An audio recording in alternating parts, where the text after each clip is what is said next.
Yes, ibihe byiza kuri wowe wabashije gukora subscribe kuri Sano Empire. Nawe utari wabikora ariko ukaba ugiye kubikora nawe bikugendekere gutyo. Ni iby'agaciro gakomeye cyane ko barasize support yawe ya subscribe kuri Sano Empire. Imana iguhe umugisha. Abasanzwe bamenyereye Sano Empire tubagezaho amakuru agiye atandukanye, haba muri showbiz, haba mu makuru ya politike, haba mu makuru y'imikino, ariho hose habonetse inkuru Sano Empire izibagezaho mu bambere. Ni kuri uno munsi rero twanyarukiye mu makuru ya politike, tukabagira mu bihugu by'ibituranyi ari byo bibarizwa muri East Africa, tukibanda ku kibazo kiri kubaho cy'imyigaragambyo mu rubyiruko, bitewe nuko bari gushaka yuko mu bihugu byabo habamo impinduka. Ibyo bihugu tugiye kugarukaho ni ibihugu bibiri, ari byo Uganda ndetse na Kenya. Murabizi yuko mu minsi ishize rwose hamaze iminsi hari kuvugwa ikibazo cy'imyigaragambyo, ndetse abantu benshi bakaba bakomeje kugenda bibaza ikibazo kiri kubagaruka mu mitwe, ati muri East Africa hose cyaba ari cyo kibazo, ese byaba biri guterwa n'iki?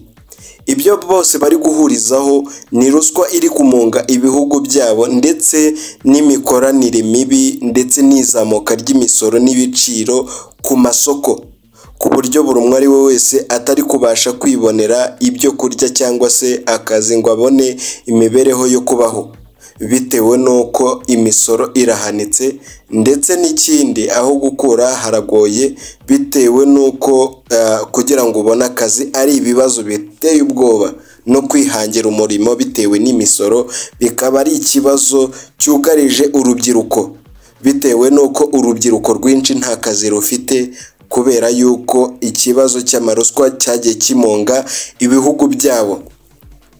Nko muri Kenya, William Ruto rwose yarebye ukuntu abanyagihugu bari kwigaragambya, afata umwanzuro wo kugira ibyo ahindura mu buyobozi, bamwe abakura muri guverinoma ndetse abandi abahindurira imirimo, ariko biranga bibi by'ubusa, bitewe n'uko bashaka yuko habaho impinduka ikomeye cyane mu gihugu, yuko William Ruto yava ku buyobozi. Ariko we ntabwo ari kubibona, ahubwo ari gushakira umuti w'ikibazo ngo arebe yuko byagira icyo bihindukaho. Ariko abandi bo muri Uganda bo rwose ibyo ngibyo ntabwo bari kubikozwa, ahubwo iyi mihanda yose bayujujemo ibikoresho bya gisirikare, ndetse n'abasirikari babahereza intwaro nk'abiteguye urugamba. Ariko abahanga mu bijyanye na politike bavuga yuko ibi bintu rwose bidakwiye, kuko umuturage nta guhangana nawe, kuko ntabwo ari umusirikare, kuko cyaba ari icyaha gikomeye cyane. Nk'uko perezida rero yabivuze w'igihugu cya Uganda, Museveni, yavuze yuko rwose umuntu uri gutegura imyigaragambyo ari gukina n'umuriro. Abandi bamenyereye uno muperezida barabizi yuko rwose batangaje yuko iyo umuperezida yavuze ko nta gukina n'umuriro, byo aba ari ukuri rwose, ntawe uri bwongere guhirahira abigerageza kongera kwigaragambya.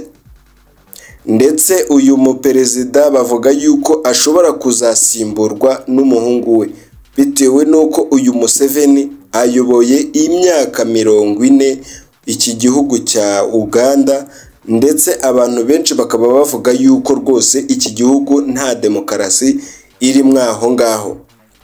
Ubwo niko bamwe babibona. Abandi nabo bakavuga yuko niba umuntu ashoboye ubuyobozi nta mpamvu yo kuba yagera ubwo avuga ngo arekuye ubuyobozi.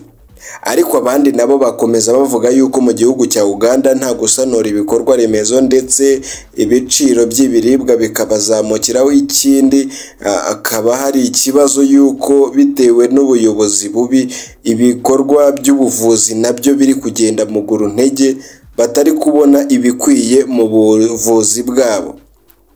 Ngayo nguko rero ibiri kuba mu gihugu cya Kenya ndetse na Uganda. Utari wakora subscribe, ndagushishikariza gukora subscribe, ndetse ugakanda n'inzogera notification kugira ngo tuzajye duhura mu nkuru zigiye zitandukanye Sano Empire iba yiyemeje kubagezaho umunsi ku munsi. Naho njyewe wabagezagaho inkuru ndetse mubana mu biganiro bigiye bitandukanye, ibyo ari byo byose nitwa Sano. Imana iguhe umugisha niba waramaze gukora subscribe, nawe utari wabikora ariko ukaba ugiye kubikora, nawe bigende gutyo. Ni iby'agaciro gakomeye cyane kandi Imana ikomeze kubana nawe muri byose. Imana iguhe umugisha.